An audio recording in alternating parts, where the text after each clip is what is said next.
¿Qué tal, chicos? Muy buenos días. Un gusto estar nuevamente frente a todos ustedes, mis alumnos, mis exalumnos y todos aquellos que nos pudieran estar viendo en esta ocasión. Vamos a continuar con los temas de historia universal que estamos desarrollando. Acuérdate que estamos según la clasificación clásica de la historia, aquella clasificación que había sido elaborada por el alemán Christopher Keller, no sé si lo recordarás, el cual le llamaron Celerius. Según esa clasificación clásica de la historia, nuestra historia universal se divide en edades, ¿no? Una edad antigua, edad media, edad moderna y una edad contemporánea. No sé si recordarás que una pregunta de examen, una pregunta de San Marcos fue con respecto a ello, ¿no? La pregunta más o menos iba en el sentido de que ¿qué es lo que se le critica a la clasificación clásica de la historia elaborada por Keller, ¿no? Y la respuesta de dicho examen era de que la clasificación clásica de Christopher Keller era muy eurocentrista, quiere decir que se basa demasiado en acontecimientos realizados en Europa, dejando de lado pues acontecimientos realizados en otras partes del mundo, ¿no? Deja de lado América, deja de lado Oceanía quizás, deja de lado muchos otros lugares y se centra demasiado en Europa, ¿no? Justamente, ahora que vamos a iniciar la edad contemporánea se inicia con un acontecimiento realizado en Europa, que es el que estamos tratando desde hace 2 clases atrás, que viene a ser la Revolución Francesa. ¿Te acuerdas que cuando hablamos de la Revolución Francesa estábamos diciendo ya las causas de la revolución, el contexto en el cual se desarrolla la crisis que se afrontaba en ese momento? Mencionamos la importancia de la Ilustración y las primeras asambleas que se dan en tiempos de Luis XVI y María Antonieta, los reyes de Francia en ese momento. También recordarás por clases pasadas que hemos hablado acerca de el primer grito revolucionario, es decir, el primer intento de levantamiento cuando la Asamblea de los Estados Generales, los 600 representantes del pueblo, salieron de esta asamblea y formaron su propia asamblea, la llamada Nacional. El rey Luis XVI quiso cerrar esa asamblea, quiso doblegar a los representantes del pueblo. Sin embargo, ellos, muy valientes, dieron su primer grito de revolución al ponerse fuerte contra el rey y decirle que no, aquí no nos vamos, y juraron, ¿te acuerdas? Juraron no separarse hasta darle a Francia su primera su primera constitución política. ¿Te acuerdas que inclusive uno de ellos gritó: no saldremos de aquí ni por la fuerza de las bayonetas? ¿No? Se pusieron macho ahí, estaba pues James Bailey, por ejemplo, ¿no es así? El que dirigía él y sus 300, y sus 600, bueno, con él eran 600, ¿no? Representantes del pueblo que formaban la Asamblea Nacional. Luego de ello hemos visto la Asamblea Constituyente, que ¿te acuerdas? Un 14 de julio de 1789, la Revolución Francesa daba inicio con la toma de la Bastilla. Pues bien, vamos a continuar entonces ahora con la siguiente asamblea, que viene a ser la Asamblea Legislativa, no sin antes recordar un poco la Asamblea Constituyente. Pues, pero ¿por qué? Ya cánsese, profe, ya habló la clase pasada, se tomó casi 1 hora de esa asamblea, ya avance, profe, avance. No, calma. Recuerda, hijo, que la Asamblea Constituyente, la tercera, ¿no? ¿Te acuerdas? Todo empieza con los Estados Generales, continúa la Asamblea Nacional, luego viene la Asamblea Constituyente y luego viene la Asamblea, la que vamos a ver ahora, la Legislativa, ¿cierto? Pero hay que recordar que esta de aquí, la Asamblea Constituyente, es muy, pero muy importante debido a que los grandes logros que da la revolución, ¿no? Por la cual tanto la recordamos, es justamente con esta asamblea. ¿Te acuerdas que esta asamblea, por ejemplo, ojo, la constituyente, acabó con el régimen feudal, ¿no es así? Correcto, 1. Segundo, dio la Declaración de los Derechos del Hombre y del Ciudadano. Pregunta también de examen de admisión. Más o menos la pregunta iba con respecto a cuál es el más grande legado dejado por la Revolución Francesa a la humanidad. Y la respuesta era su Constitución. No, dice a la humanidad.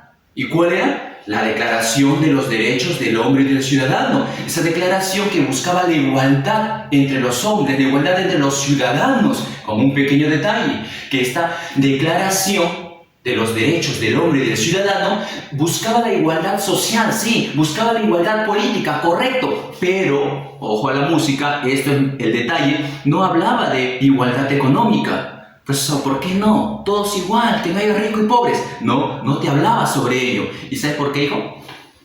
¿Sabes por qué? Por la sencilla razón de que esta de que este documento está siendo elaborado orientado hacia la burguesía y por lo tanto en beneficio de la burguesía. Y tú te das cuenta que la burguesía, para que siga adquiriendo más poder económico, necesita también que existan personas a quienes explotar. No es por hablar mal de la burguesía, ¿no? Donde sí hay que hablar mal de ellos. Pero no es tanto por eso, sino que para que uno sea rico tiene que haber pobres, ¿sí o no? Desgraciadamente, ¿sí o no? No estoy diciendo que esto es lo correcto, no, cuidado, me vaya a caer las críticas después, ¿ah? No. Te estoy hablando de que la burguesía está viendo su beneficio económico y por lo tanto no puede desprenderse para que el pueblo también tenga este beneficio económico. Entonces ellos no seguirían escalando económicamente. La Declaración de los Derechos del Hombre y del Ciudadano busca la igualdad social, la igualdad política, pero no te habla de igualdad económica porque está orientado hacia la burguesía. Esta declaración se va a resumir en 3 palabras, ¿no? Los pilares de la revolución le van a decir. ¿Los has escuchado? Libertad, igualdad y fraternidad. La columna que sostiene ideológicamente la revolución, ¿no? Bonito suena, ¿no? La revolución estalla por libertad, igualdad y fraternidad. Qué bonito fuera si le lloviera por igual a todos, el pueblo que tanto quería. Desafortunadamente, esta es una revolución que se va a orientar, que ya está orientada en beneficio de la burguesía. Seguimos entonces. La Asamblea Constituyente, te dije que acabó con el régimen feudal. 1. Segundo, dio la Declaración de los Derechos del Hombre y del Ciudadano. Y tercero, elaboró la Constitución. Aquí me detengo un ratito para hacerte recordar lo siguiente. Los miembros de la Iglesia, el clero, también se elaboró para ellos una constitución por la cual se les expropiaba todas sus riquezas y la Iglesia pasaba a depender del Estado. Esto, por supuesto, no le gustó para nada al Papa, que está allá en Roma. El Papa en ese momento era el Papa Pío VI. No le gustó para nada. El Papa no aprobó la Revolución Francesa porque la revolución estaba enrumbándose contra el orden ya establecido, ¿no? Es un acto impío lo que está pasando en Francia con esta revolución. Regreso a Francia. En Francia, muchos miembros de la Iglesia francesa, muchos miembros del clero francés van a aceptar esta constitución que se les está dando, por el cual dependerán del Estado, por el cual se les está expropiando sus riquezas, por el cual deberán ser elegidos por el pueblo, ¿no? Algo que en el régimen anterior, en el antiguo régimen, era una jalada de los cabellos. ¿Cómo es posible, no? Todo esto. Pero muchos estaban aceptando, por eso que aquellos miembros de la Iglesia que aceptaban esta constitución civil del clero, se les va a conocer como el clero revolucionario. En cambio, otros, hijo, escúchame acá, otros miembros de la Iglesia que no les gustó para nada, ¿no? ¿Te imaginas o no? Los más ricos, los arzobispos, los obispos, aquellos miembros de la Iglesia que tenían mucho poder y riqueza en la vida iban a querer aceptar, renunciar a todos sus privilegios. Por lo tanto, ellos no aceptaron esta constitución civil del clero. Y muchos de ellos dijeron, ¡pum!, apenas pudieron, escaparon de Francia. A ellos se les va a conocer como el clero refractario. ¿Escuchaste la palabra? Refractario. Ya te lo dije eso ya, refractario. Súmale ahora que muchos miembros de la nobleza que lograron escapar de Francia, se les va a conocer como los emigrados, van a llegar a países vecinos como Austria, como Prusia, y junto con los refractarios van a empezar a conspirar desde el extranjero para que esos países reinos ataquen, invadan Francia y acaben con la revolución. Ahí me quedo un ratito, ¿ya? Acuérdate eso, emigrados, refractarios, ¿no? Franceses que han escapado, miembros de la nobleza, miembros del clero que están en otros países. Ahí me quedo un rato. ¿Cuánto vamos? Acabó con el régimen feudal, dio la Declaración de los Derechos del Hombre y del Ciudadano, elaboró la Constitución Civil del Clero y por último, el más grande logro para Francia, ¿cuál fue? Elaborar la primera Constitución política para ellos, ¿sí? Ese fue el máximo logro de la Asamblea Constituyente para ellos, ¿ok? Para ellos. El rey tuvo que aceptar. Luis XVI Borbón en ese momento está pues, ¿cómo te digo? Con roche. Esa es la palabra criolla. Estaba con roche, estaba palteado el rey. O sea, ¿por qué estaba con Roche el rey? ¿Por qué tenía que aceptar la constitución si le va a quitar poderes a él? Por la sencilla razón de que el rey había intentado escapar. ¿Te acuerdas o no? Muy vivo se creía el rey junto con su familia, intentó escapar y fue localizado, fue detenido en la fronteriza localidad de Varennes, en Varennes. Fue localizado y fue regresado a Francia, perdón, a París, ¿no? Estamos dentro de Francia, a París, y una vez más hospedado en las Tullerías, ¿no? Acuérdate que el rey ya no estaba en Versalles, en su lujoso palacio, había sido trasladado un poco antes a París, a las Tullerías. El rey intentó escapar, lo detienen en la frontera prácticamente y lo regresan a las Tullerías, pero ya pues los ánimos son diferentes. La habladuría en las calles y dentro de la asamblea se ganan muchos enemigos. El rey está avergonzado, está desprestigiado. Así que no le queda otra cosa que aceptar esta nueva constitución. El rey acepta, firma la nueva constitución, la primera constitución política, y de esa manera, aquí está el dato importante, y de esa manera, Francia, chicos, deja de ser una monarquía absolutista para convertirse en una monarquía constitucional. Es decir, una monarquía donde el rey, en este caso Luis XVI Borbón, tenía poderes limitados. Luis XVI, el rey, conservaba el poder ejecutivo, el poder de gobernar y tenía el derecho al veto, es decir, a objetar algunas leyes, pero ya no era el encargado de elaborar las leyes. Ahora quien era el encargado era la Asamblea Constituyente. ¿No es así? De esa manera llega a su fin la monarquía absolutista y pasamos a una monarquía constitucional con poder limitado para el rey. La Asamblea Constituyente, habiendo logrado esto e intentando de que todo sea mucho más democrático, decide convocar a la formación de una nueva asamblea en la cual ellos, los 600, ya no van a participar. Sonaba cada vez más fuerte que, muy bien, muchas gracias, ustedes son los representantes del pueblo, no, pero ustedes ya estuvieron en toda la Asamblea Constituyente, antes fueron los que estuvieron en la Asamblea Nacional, y antes fueron los que participaron en los Estados Generales, como que ya es hora, ¿no? Sangre nueva, gente nueva, ideas frescas, ¿no? Por eso que los representantes de la Asamblea Constituyente convocan a una nueva asamblea y en la cual ellos no van a participar, no se van a reelegir. ¿Te suena? Congreso, no se van a reelegir ellos. De esa manera, ¿qué cosa surge? La Asamblea Legislativa, chicos, nuevos representantes. Desde 1791 al 92 se forma la cuarta asamblea dentro de esta etapa. Dentro de la etapa monárquica, en la cual Francia ya es una monarquía constitucional y el poder del rey está muy limitado, demasiado desprestigiado, dentro de las Tullerías junto a su familia. Eso es lo que tenemos que ver ahora. ¿Listo, chicos? Bien. Mira la pantalla, por favor. La pantalla. Mira la pizarra. Bueno, en tu caso la pantalla hace la pizarra. Mira la pantalla, ya, ¿me entendiste?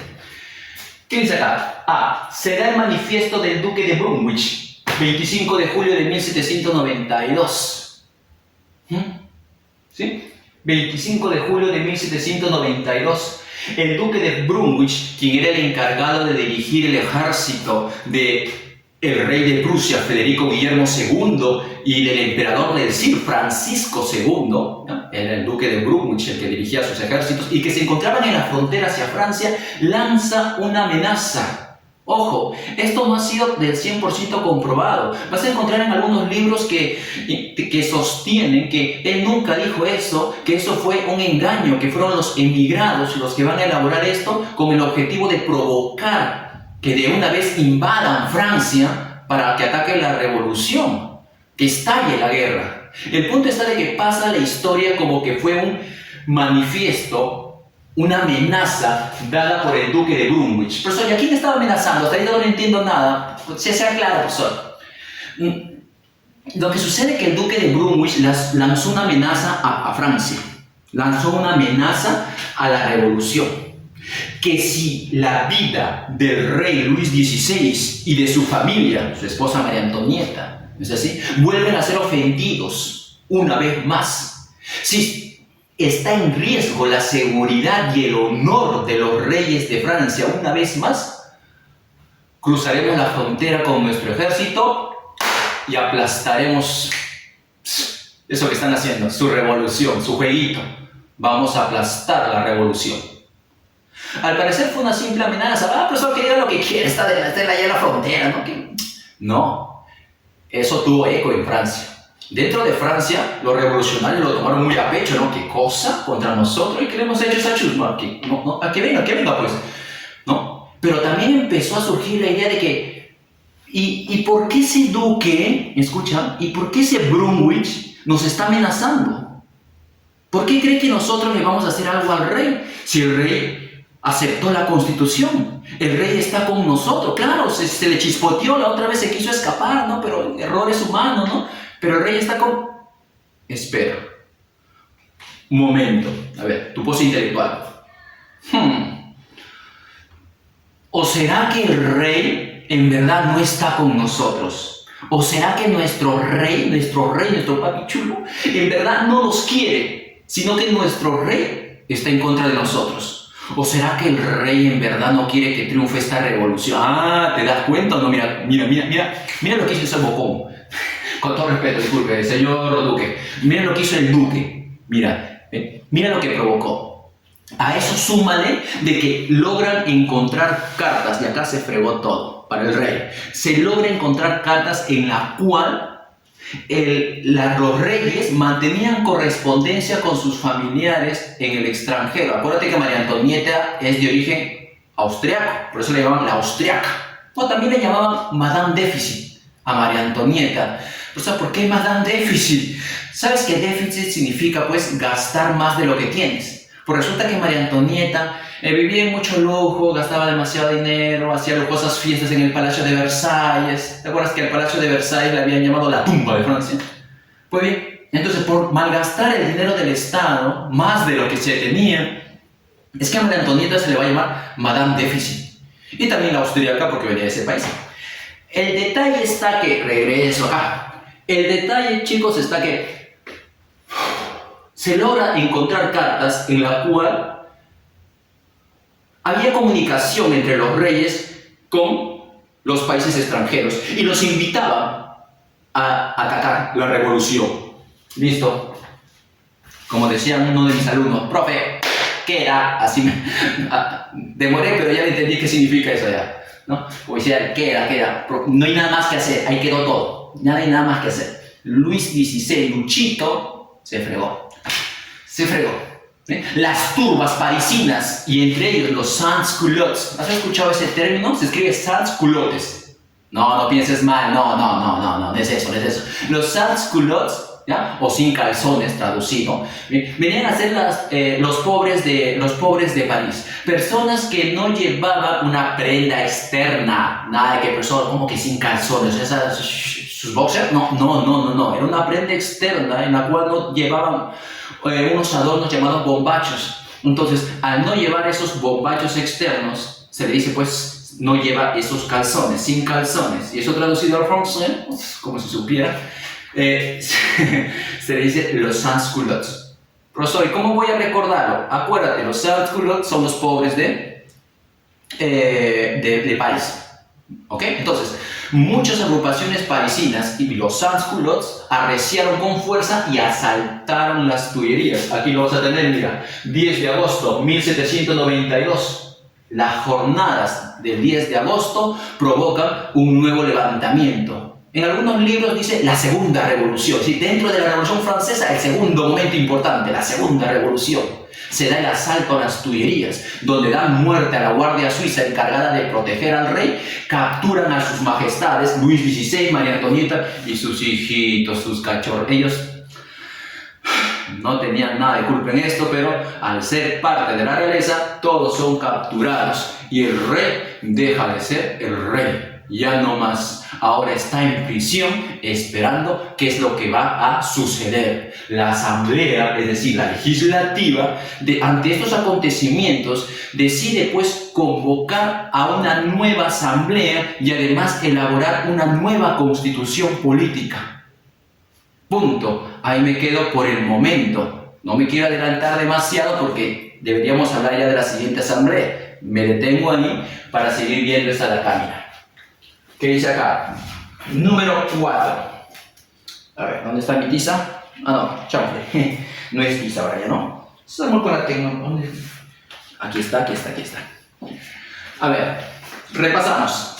Número 4, la Asamblea Legislativa, 1791-1792. ¿Pues un añito? Sí. Acuérdate que estamos aquí en el Perú en época de la colonia, ¿no? Somos virreinato del Perú en esos tiempos todavía. Será el manifiesto del Duque de Brunswick. La fregó con eso el Duque. 25 de julio de 1792. ¿Qué es lo que hizo el Duque? Fue una amenaza. Fue una amenaza. ¿Amenaza qué? Una amenaza política. Pero no solo fue una amenaza política, sino fue una amenaza política y militar. ¿Qué decía? Que iba a invadir Francia, ¿sí o no? Una amenaza política y militar. ¿A quién? A París, a Francia, creo que me entiendes cuando lo pongo así nada más, ¿a quién? A la revolución, ¿Eso qué provoca al interior de Francia? A que estallen las jornadas del 10 de agosto de 1792, ¿sí o no? Conocido también como la Segunda Revolución, ¿no? Así lo llaman también, la Segunda Revolución. ¿Qué se dio dentro de esas jornadas? El pueblo parisino y los sans-culottes, los pobres de París, te dije, tomaron por asalto las Tullerías, ¿no? Se da el asalto. Este es el dato importante, mira. El asalto a las Tullerías. ¿Para qué? Para capturar al rey Luis XVI. El rey y su familia son apresados entonces. En ese momento son apresados. La asamblea vota por elaborar una nueva constitución política y convocar a una nueva asamblea. Por eso, ¿qué nueva asamblea? Ya lo vamos a ver acá recién, mira. Aquí vamos a ver una nueva asamblea, ¿ok? Todavía me detengo ahí. Hasta acá te estoy explicando. A ver. Otra cosa importante durante la Asamblea Legislativa, ¿cuál fue? Que se da una notoria participación de los partidos o clubes políticos. Empiezan a surgir clubes o partidos políticos. Por ejemplo, de todos, los más conocidos, los fuldenses. Estos representantes fuldenses defendían la postura de que sí debe haber cambios para mejorar la situación de Francia y para calmar el clamor del pueblo. Sin embargo, no tiene que haber cambio en la forma de gobierno, ¿sí? El rey debe seguir gobernando. Ellos defendían todavía la existencia de una monarquía. Por eso es que ellos le vamos a poner que eran, ¿qué cosa? Eran pro-monárquicos. Monárquicos. ¿Ok? ¿Me estás entendiendo, está hijo? ¿Sí? ¿Todo bien? ¿Todo claro? ¿Todo qué? ¿Ah? Si no me estás entendiendo, escribe y luego me preguntas. ¿Ya? Tú sabes que ahí abajo en comentarios pregunta, yo te contesto inmediatamente. O si no, en la cuenta de Facebook, donde están agregados, pregunta y yo te contesto apenas sea posible. Sigamos. Los fuldenses o promonárquicos. Otros, también conocidos, los girondinos. Reciben este nombre debido a que gran cantidad de ellos provenían de una región francesa llamada la Gironda. Sucede que estos girondinos son de ideas más moderadas. Los girondinos apoyan voy a ponerlo aquí, ellos apoyan a la gran burguesía. ¿Te acuerdas que te mencioné en clase pasada, cuando hicimos una pirámide social, mencionamos que había la gran burguesía y la pequeña burguesía? Que la pequeña burguesía eran personas con menor ingreso económico dentro de la burguesía, con alguna profesión, un médico, un periodista, un abogado, un profesor. Ellos eran pequeña burguesía, tienen profesión, pero sus ingresos económicos son no paupérrimos, no pobres, ¿no? Pero ahí moderado, ¿ok? Y la gran burguesía eran las personas que acumulaban mayor ingreso económico, un banquero, un empresario, un gran comerciante. Entonces, la gran burguesía está amasando poco a poco más dinero, tiene muchas inversiones. La gran burguesía no quiere cambios radicales, no quiere grandes cambios en Francia, porque llevarse a cabo grandes cambios de golpe de así de un momento a otro, eliminar todo y dar algo, nacimiento, algo nuevo, ¿no? Trastocaría, cambiaría, arruinaría completamente su situación económica. La gran burguesía lo que quiere es que se den cambios graduales, suave, despacito, con calma, que no altere lo económico, que no altere nuestros ingresos, que no altere nuestra billetera. ¿Me estás entendiendo o no? Sucede que los girondinos entonces son personas que apoyan a la gran burguesía. Por lo tanto, cuando ellos plantean cambios, plantean nuevas ideas, son ideas mucho más moderadas. No son aquellos que agachan la cabeza, pero tampoco aquellos que se rompen el polo y empiezan, ¿no? No. Suave, amor y paz, hagamos cambios, dialoguemos, son más moderados. Muy diferente con estos de aquí, mira. Estos son otra cosa, este es otro level, ¿ah? Estos son bravos, ¿ah? Los jacobinos. ¿No? Los jacobinos, ¿has escuchado ese nombre? No, los jacobinos. Se les puso ese nombre debido a que este grupo de representantes se llegaban a reunir en un antiguo templo de monjes jacobinos, entonces por eso se llamaban ellos los jacobinos. Sucede que entre los jacobinos sobresale un gran líder que desgraciadamente va a desviar la revolución por mal camino. Este personaje llamado Maximiliano Robespierre, el incorruptible, era uno de los que más sobresalía dentro de los jacobinos. Los jacobinos eran aquellas personas que buscaban cambios inmediatos y profundos, que cambie completamente la estructura de Francia para salvar a Francia de la ruina y para que la revolución triunfe. En otras palabras, los jacobinos eran radicales. Se apoyaban en el pueblo. ¿Ok? Se apoyaban en el pueblo. Por eso es que los jacobinos van a tener mucha aceptación y mucho apoyo del pueblo. Entre ellos los sans-culottes. Te dije que los sans-culottes son los pobres. Y los sans-culottes tienen mucha influencia porque son las masas populares. Los sans-culottes se mueven y pueden perturbar el orden de algún momento. Si los sans-culottes apoyan, los jacobinos se van a fortalecer. Listo, entonces hay mayor participación de ellos. Y último, Francia le declara la guerra. Último acontecimiento en la Asamblea Legislativa, chicos. Francia le declara la guerra a Prusia, país vecino. ¿Ok? Si nunca lo has escuchado, míralo bien acá. Es con R, ¿eh? Cuidado, me estés confundiendo. Profesor, no sabe escribir en Rusia. No sea sano. No es Rusia. Este es otro país, es Prusia. ¿Sí? Prusia. Profesor, ¿dónde está Prusia que hoy en día nunca he escuchado Prusia? Prusia es la antigua Alemania. Más adelante vamos a estudiar el tema en el cual Prusia, junto con otros 37 pequeños estados, se van a... ¿Cómo eran? Y otros 39, repito. Más adelante vamos a ver el tema como cuando Prusia y otros 37 estados van a hacer la fusión. Y cuando hagan la fusión, ahí van a ser Alemania. ¿Ya? Eso es más adelante. Por eso que tú conoces el país Alemania. Pero entérate que antes de que sea Alemania, ese territorio estaba como un rompecabezas partido en pequeños estados. Y entre ellos el más grande era Prusia. ¿Sí? Formaban parte de un imperio llamado el Sacro Imperio Romano. No te voy a confundir. Bueno, ya, ese es otro tema mejor, ya, para no hacernos mucho enredo.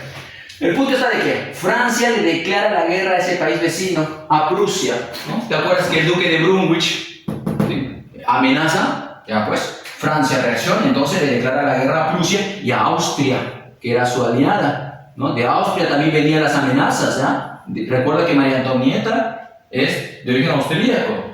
20 de septiembre de 1792 vence la revolución en la batalla de Valmy. ¿Ya? En la batalla de Valmy, al mando del general Dumouriez. Acá te cuento algo, mira. Aquí te cuento algo. Sucede que Francia le va a declarar la guerra. Sucede que Francia le va a declarar la guerra a Austria el 20 de abril. ¿Sí? El 20 de abril de 1792. Cuando la noticia de que Francia le ha declarado la guerra a Austria, cuando esa noticia llega, cuando la noticia empieza a expandirse de que hemos entrado en guerra, ubícate en Francia, ubícate como francés, ¿ya? cuando llega la noticia de que se le ha declarado la guerra a Austria, el alcalde de Estrasburgo, el 24 de abril, días después nada más, invita a una cena a un grupo de oficiales.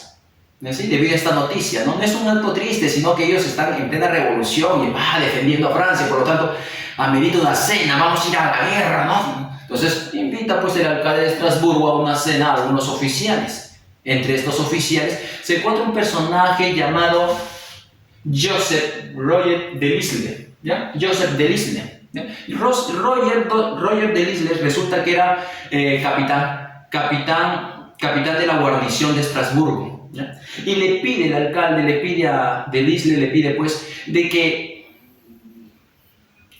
crear un himno patriota debido a este acontecimiento que está por venirse, la guerra contra Austria. Por primera vez vamos a ser probados a nivel internacional, ¿no? La revolución está corriendo riesgo, va a medir fuerzas, ahora ya no solamente contra lo que ha destruido, contra la monarquía de su país, sino ahora contra un país extranjero. Entonces le pide que haga pues un himno patriota, y de esa manera es que Joseph de Lisle elabora una canción que le pone el nombre de canto de guerra, ¿no? Canto de guerra para los ejércitos de la frontera. Al parecer fue muy llamativo esta canción, que cuando pasen los días, pasen las semanas, un futuro general de los ejércitos franceses que será enviado a Egipto, logra escuchar durante unos funerales oficiales, logra escuchar este canto, y le llamó la atención tanto y le gustó tanto que él lo va a pasar a sus tropas. Él estaba encargado de organizar las tropas de Montpellier y de Marsella. Se los pasa y de esa manera sus tropas lo escuchan, lo adaptan así, ¿no? Lo hacen parte de ellos, y cuando estas tropas de Marsella marchaban hacia París, ¿no? Como parte del reclutamiento, marchan entonando esta canción. Cuando ingresan a París, la gente, la muchedumbre se acerca a verlos, más que por haber llegado, sino porque todos ingresaban a la ciudad entonando fuerte esta canción que era muy apegada, que hacía inflar el pecho de orgullo. Napoleón llegó a decir en una oportunidad: caramba, esta canción nos va a ahorrar muchos cañones. ¿Por qué? Porque esta canción te llama tanto a servir a tu patria que no vas a necesitar cañones, sino va a haber muchos soldados que quieran luchar por tu país. ¿Me entiendes o no? ¿No? Entonces esto nos va a ahorrar muchos cañones porque todos van a querer luchar por, ¿no? Esto llegó a decir más adelante Napoleón. Regresamos a París. En París entonces ingresan entonando este canto y la gente se abalanza. ¡Oh, mira, escucha! ¡Wow! Y el que menos se acerca dice: ¡Oye, qué cosa! ¿Qué pasa? Mira, escucha. ¿Qué cosa dice? No sé, no entiendo nada, pero está bonito. A la gente le gustó bastante. Tanto así que cuando llegue el momento de la batalla de Valmy, se entonará esta canción en los campos, en el cual será un triunfo en esta batalla. Quiero que recuerdes que esta batalla es el primer triunfo revolucionario a nivel internacional. Por primera vez lograban vencer a un ejército extranjero.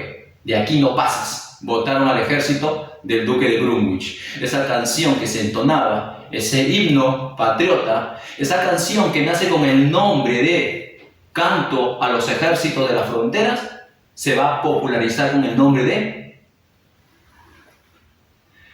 la Marsellesa, ¿no? Así se le va a llamar. ¿Por qué la Marsellesa? Porque date cuenta que esas tropas que aprendieron esa canción de Lisle ingresaban desde Marsella hacia París entonándola, ¿no es así? Y de ahí pues la Marsellesa. Y esa Marsellesa es muy famosa, chicos, porque hoy en día, ¿qué cosa es la Marsellesa? Vamos, yo sé que tú sabes. ¿Sabes o no? Cultura general.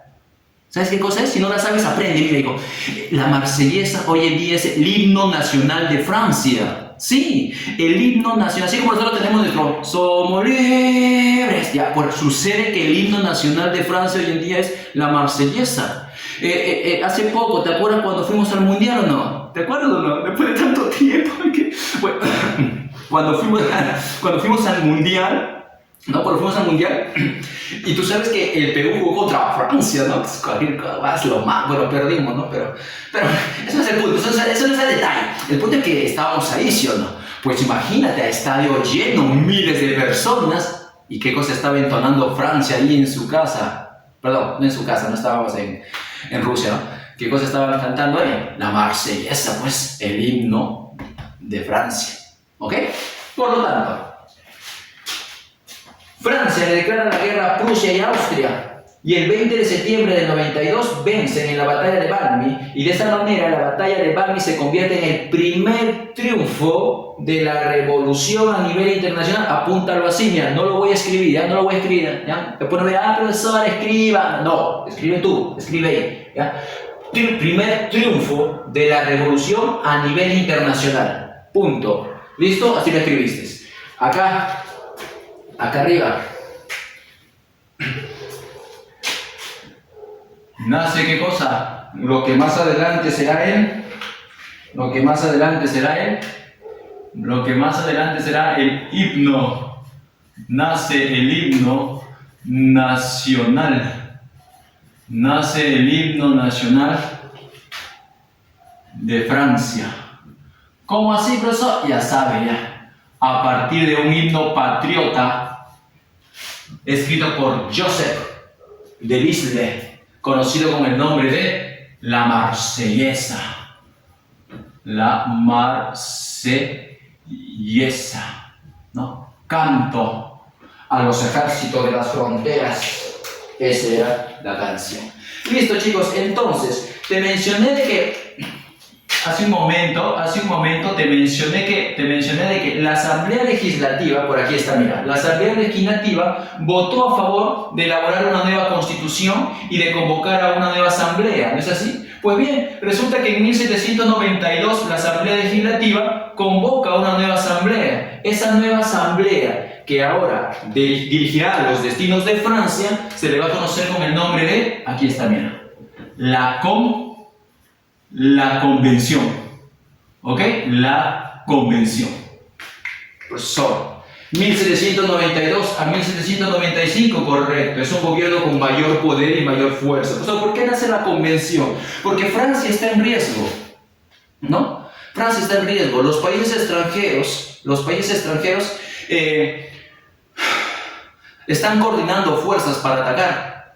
Se da el triunfo de Valmy justo en el momento en el que se está realizando la transición hacia la convención. Por eso que en algunos libros, si tú eres más exhaustivo, te vas a dar cuenta que las fechas van a coincidir en que esta victoria se está dando justo en el momento en el cual esta asamblea está disolviéndose y está dando origen a esta convención. Esta convención, ¿qué cosa va a acordar? Va a acordar llevar a juicio a Luis XVI, que ya no viene a ser el rey, ya está en prisión, se le quitó sus facultades de rey y da nacimiento a la república. Por primera vez Francia se convierte en república, la primera república francesa. Pues, ¿y por qué primera república? Porque Francia, me salgo un ratito del tema, Francia va a pasar por diferentes formas de gobierno. Francia, ¿cómo era antes? Era una monarquía absolutista, ¿sí o no?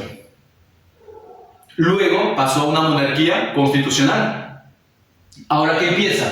Una república, ¿correcto? Pues sucede que más adelante, mira, me estoy adelantando en el tema, más adelante aparece Napoleón Bonaparte y da origen al imperio. Es decir, pone fin a la república y da inicio al imperio. Pero entérate que más adelante,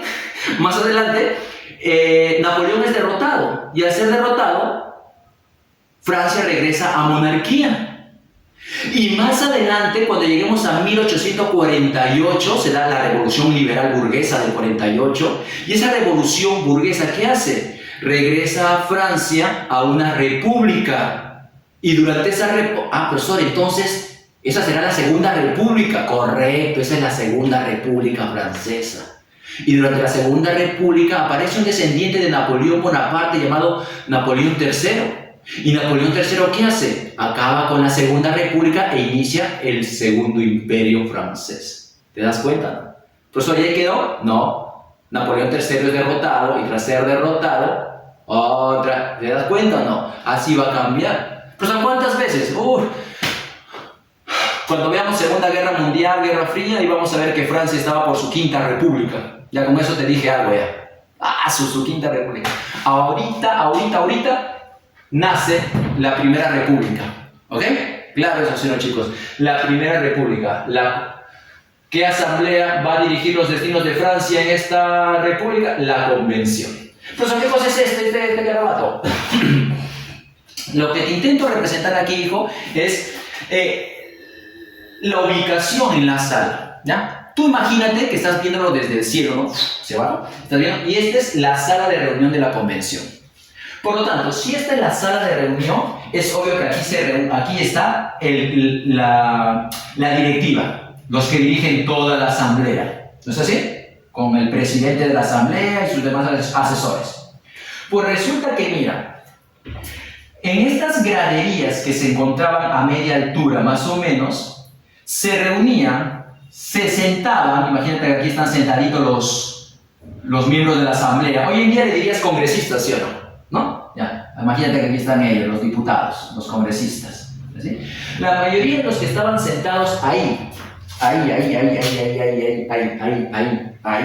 la mayoría de los que estaban sentados ahí, es decir, a la derecha de la sala, ¿no? Ese es el lado derecho, a la derecha de la sala, eran aquellos que venían de la región de la Gironda. Ah, profesor, aquí están son chistosos, los girondinos. Correcto, aquí están sentados los girondinos, ya no te los termino, ya, tú ya me entiendes, ya, girondinos, ahí están. Y tú sabes que los girondinos, ¿qué cosas son? Son de ideas moderadas, ¿ok? Moderadas, ahí están ellos. Los girondinos sentados a la derecha y son moderados. Mientras que a la izquierda de la sala, aquí mira, hay graderías, hay asientos hacia arriba. Por eso es que, como hay asientos hacia arriba, los que se sientan en este lugar van a recibir el nombre de los montañeses. Esto es la montaña, se dice, porque es la parte más alta, pues, ¿no? Es obvio, ¿no? Entonces ellos son la montaña, los montañeses, la montaña. Profesor, ¿y quiénes estaban en la montaña? ¿Sí? ¿Quiénes eran montañeses? Aquellos de ideas más radicales. Ellos son de ideas más radicales. Ah, profesor, ya le entendí. Si ellos son más radicales, quiere decir que usted se está refiriendo a los jacobinos. Correcto. A la izquierda de la sala se sientan los jacobinos. ¿Ok? Los jacobinos. ¿Me estás entendiendo? Mira, a la derecha los girondinos y a la izquierda los jacobinos. Los jacobinos son más radicales, los girondinos son más moderados. Ah, profesor, Chepi, déjeme entender eso, profesor. Por eso es que hoy en día, cuando hablan en política, y muchas veces no le entiendo casi nada de política, pero cuando escucho las noticias, muchas veces hablan acerca de que tu partido es de izquierda, ¿no? No, ellos son de derecha. Inclusive otros dicen son de extrema izquierda, u otros dicen son de derecha pero más moderada. ¿Por eso es, profesor? Sí, por eso es, hijo, entérate. Hoy en día se utiliza en política muchas veces los términos de la derecha para aquellas personas que son más moderadas, e izquierda, aquellos que son más radicales. ¡Eres un izquierdista! ¿No? Mucho más radical. ¿Y de dónde surge ese término para la política actual que tomamos? A partir de aquí, pues, a partir de la Revolución Francesa. Ah, pues, ya estoy aprendiendo, ya. Sigue. ¿Ok? Y en la parte del centro, aquí también, por si acaso, ¿sí? Pero en la parte más bajas. Y aquí en la parte del centro, aquí, quienes se encontraban en ese lugar eran personas un poco más volátiles, que muchas veces apoyaban en las votaciones a los de la derecha y otras veces apoyaban en las votaciones a los de la izquierda. Eso de acuerdo a su interés, si le convenía o no le convenía. Por eso que a los del centro llamamos pues que ellos son la llanura o pantano. Así se dice, pantano, la llanura o pantano, la parte más baja. ¿Correcto? Profesor, ¿y para qué me he hecho esta división? Para que entiendas las dos etapas de la convención. Fíjate acá, hijo, mira acá. ¿Qué dice? La etapa girondina, al mando de Brissac. Profesor, ¿por qué dice etapa girondina? Porque son los girondinos los que van a estar dirigiendo la asamblea. Profesor, entonces el que va a estar sentadito aquí, el que dirige toda la asamblea ¿Es un girondino? Claro, los girondinos van a prevalecer en la asamblea. Pero si te das cuenta que dice acá, B, la etapa jacobina, quiere decir que con el paso de los meses, ellos van a lograr tomar el poder. ¿De la mano de quién? Ya te dije su máximo líder. Lo vamos a poner por acá. Maximiliano Robespierre. Robespierre. También conocido como el incorruptible. ¿No es así? Listo, ahí estás, mira. Ahí estás. Maximiliano Robespierre. ¿Estás entendiendo o no? Profesor, y ellos no les interesa. Ellos se van a disputar el poder. Primera etapa girondino, luego etapa jacobina. Y profesor, ¿y cuándo acaba toda esta convención? ¿Sabes cuándo acaba? Cuando pierden el poder ellos y ellos lo recuperan. ¿Ya? Pero eso es más adelante. Por ahora veamos la etapa girondina, al mando de Brisson. ¿Qué es lo que va a pasar en Francia? Número 1, se crea la primera república francesa. Esto pues, ¿no? La etapa republicana. Si no me estás entendiendo, escucha lo siguiente. Te dije que la Asamblea Legislativa convoca una nueva asamblea, es decir, a que se forme una nueva asamblea, ¿no? Y de esa manera, ¿qué pasa? Se forma la convención. 2. Se ejecuta el rey. Mira, ¿ve? Es ahí donde se da la muerte del rey. Luis XVI. ¿Te acuerdas la primera clase? Te hablé acerca de la vida de Luis XVI y cómo llegó al poder. ¿Te acuerdas? ¿Ya te olvidaste ya? Cuando te hablé acerca de su vida. El joven duque de Berry, ¿no? Como nunca debió llegar a ser rey, pero murió su hermano mayor, murió su padre y le cayó el trono a él. Y como luego se casó con María Antonieta y tenía problemas sexuales. ¿Te acuerdas, verdad? ¿Ya escuchaste sexuales? Ahora vas a querer ir al primer capítulo a ver qué dije, ¿no? Pues bien, sucede que se aprueba durante este tiempo la ejecución del rey Luis XVI.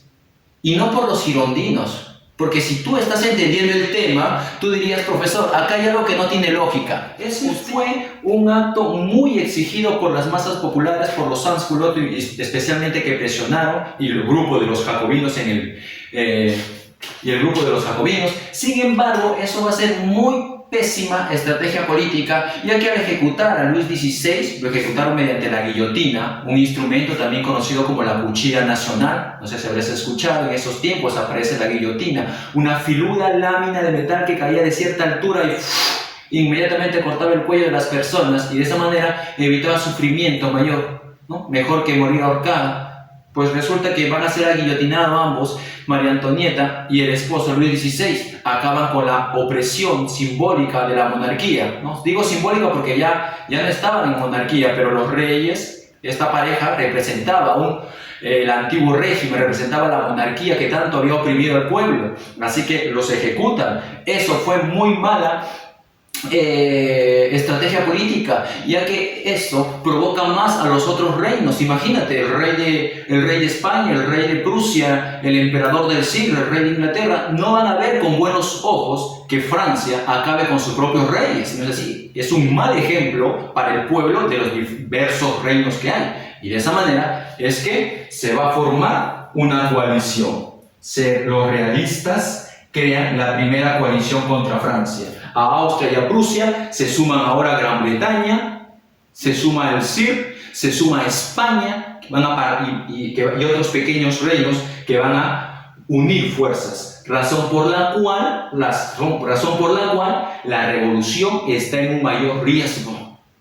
Puede desaparecer ante la unión de tantos contra ella. Se necesita más radicalismo, mayor fuerza, y es ahí donde los girondinos pierden el poder. Los sans-culottes, ya te había hablado de ello, los sans-culottes respaldan los sans-culottes respaldan, apoyan a los jacobinos, y de esa manera es que los jacobinos, con Robespierre a la cabeza, toman el poder. Se inicia algo que la historia llamará el gobierno del terror.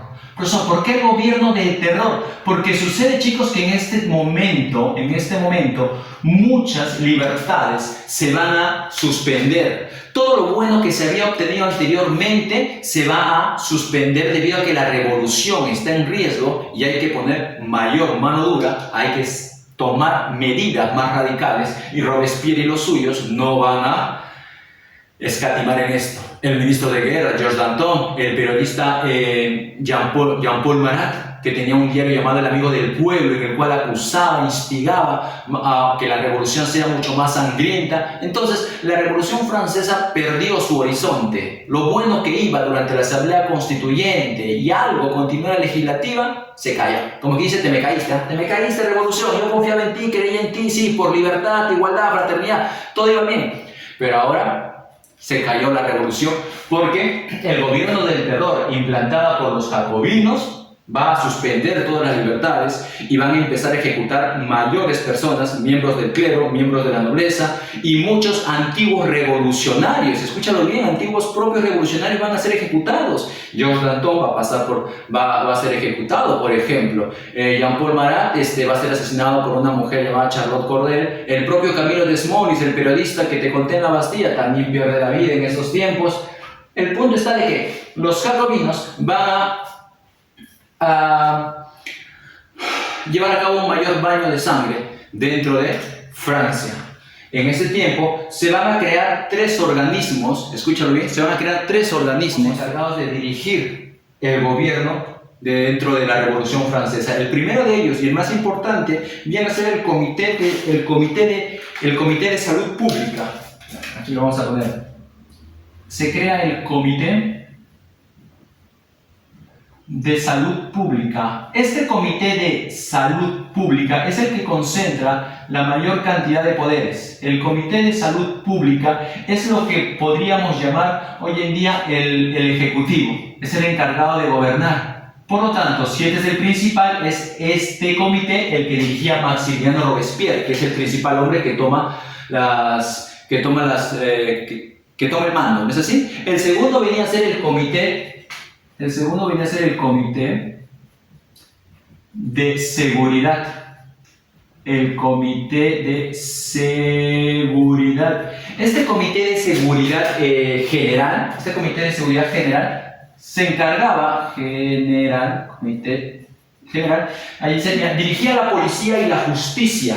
Era muy temido entonces, debido a que se daban arrestos sin prueba alguna. En ese tiempo de la revolución, por ejemplo, se dio la ley de los sospechosos. Como su propio nombre lo dice, el solo hecho de sospechar de ti ya era motivo suficiente para que te puedan arrestar. Y el Comité de Seguridad General era el encargado de hacer eso. Te trasladaba al Tribunal Revolucionario, mira. Ante el tribunal, el tercer órgano, el Tribunal Revolucionario. Y ante el Tribunal Revolucionario, tú no tenías derecho a la defensa. Simplemente tenías que confiar en lo que los jueces pudieran sentenciarte o concluir acerca de lo que te estaban acusando. Te podían injustamente, por más que fueras inocente, te podían ejecutar. Por lo tanto, estos 3 organismos se convierten en muy, pero muy temidos durante este baño de sangre. El que dirige Robespierre, el que te podía tomar preso, no sé, ¿es así? Y el que podía sentenciarte a muertes. Algo positivo durante la etapa jacobino, sí hay algo positivo. Número 1, se establece el sistema decimal. Se crea el calendario revolucionario, se acaba con el calendario gregoriano que teníamos, ¿ok? Para que la revolución cree un nuevo calendario basado en las estaciones, en el clima, por ejemplo, brumario, termidor, algunos términos. Se crea entonces el calendario revolucionario, el culto a la razón, todo con tal de luchar contra la religión cristiana. Se crea el Politécnico de París y se reafirma el sufragio universal. Mira, aquí un detalle. Durante la Asamblea Constituyente se había dado el sufragio censitario. Te lo mencioné en la clase pasada. El sufragio censitario es un sufragio limitado. Quiere decir que solamente pueden votar para elegir a los representantes, ¿no? Tú sabes que hoy en día todos podemos votar, todos los que somos mayores de 18 años podemos votar, estamos en una democracia. Pero cuando se establece el sufragio censitario, aquí en la Revolución, solamente pueden votar aquellos ciudadanos que saben leer y escribir. aquellos que tienen cierta cantidad de ingreso económico. No pueden votar todos, es limitado.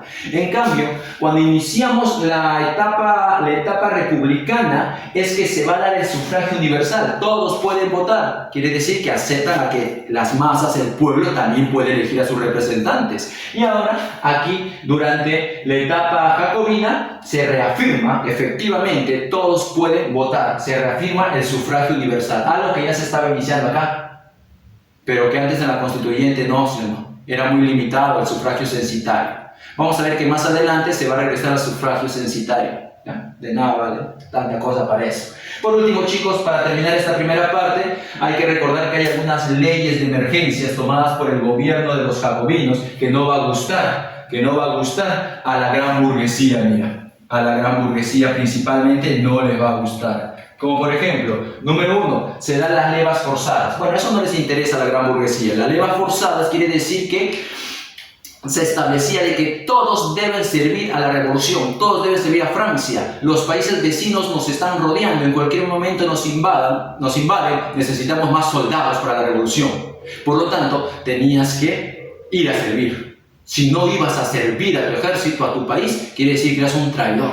Y si eras un traidor en un gobierno del terror como el de Robespierre, es obviamente que te podían ejecutar.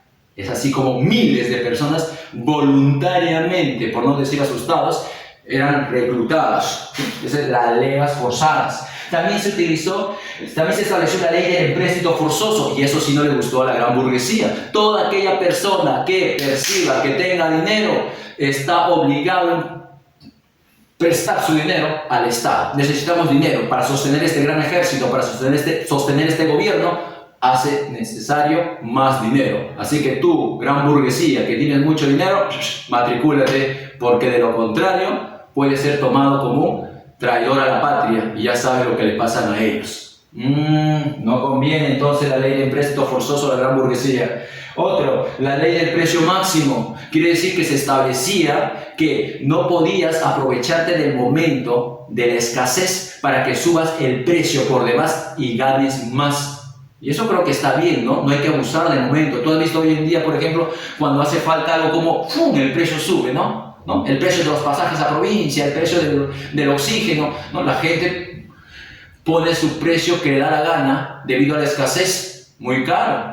Pues resulta que aquí lo que estaba haciendo, creo que los jacobinos, eso sí era algo bueno, ¿no? El precio, la ley del precio máximo, no puedes subir demasiado tu precio. Si tú subes tu precio queriendo ganar más pensando en ti y no en la necesidad del pueblo, puedes ser declarado traidor a la patria.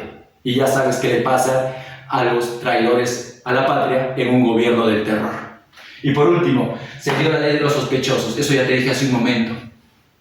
Quiere decir que por el solo hecho de sospechar de que tú estabas atentando contra la revolución, te podían apresar, te podían enjuiciar y te podían ejecutar. No tenías derecho a defenderte. Nada de que abogado, puedo mostrar pruebas, yo no fui, nada, tengo testigo, fuera de acá. Confía solamente en lo que el tribunal diga. Si el tribunal dice eres culpable, te fregaste con J. Así de simple. Todas estas cosas entonces fue afectando a la gran burguesía, razón por la cual la gran burguesía vino afectada. ¿Qué cosa hizo? Conjuró, planeó sacar a Robespierre del gobierno, hacer caer a los jacobinos. ¿Cuándo se dio eso? En la llamada 9 Thermidor, en el cual la gran burguesía, apoyando ¿a quiénes? Los girondinos, ¿sí o no? Apoyando a los girondinos, logran sacar del poder a Robespierre. Eso se le llama la reacción termidoriana. Acaba con Robespierre, lo ejecutan al incorruptible y a 80 de sus seguidores. Y de esa manera se acaba la asamblea de la convención y se inicia una nueva y última asamblea, la sexta, chicos, el directorio.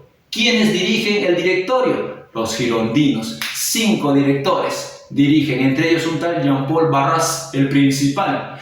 ¿Y gobiernan a favor de quién? De la gran burguesía. Profesor, ¿y la revolución? Continúa durante el directorio. Eso lo vamos a ver ya más en la siguiente clase. ¿Sabes por qué? Porque es durante el directorio que aparece Napoleón Bonaparte. Y adelantándome un poquito, nada más, como que dice, ¿cómo le llaman? Ya me olvidé. Adelantándome un poquito, ¿sí?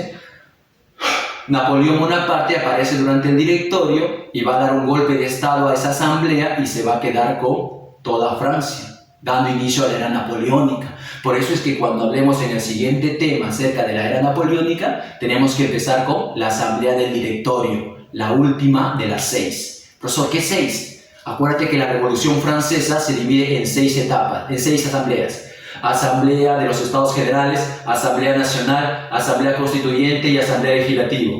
Ya todo ello que le llamamos etapa monárquica. Luego viene la Convención y el directorio. Y a eso que le llamamos etapa republicana, ¿no? Etapa monárquica, etapa republicana. Ya hemos estudiado estas 5. Nos falta esta, que la vamos a ver enganchada con la era napoleónica que se viene después. Espero que hasta ahí me hayas atendido, hayas entendido y hayas retenido la información que hemos dado en esta oportunidad. Hasta otra ocasión, chicos. Quedamos hasta aquí. Aún no puedes salir de casa. Cuídate mucho. Bendiciones para la familia. Cuida a todos tus seres queridos. Aprovéchalos que los tienes en casa contigo aún. Bendiciones, hijo. Nos vemos. Hasta luego.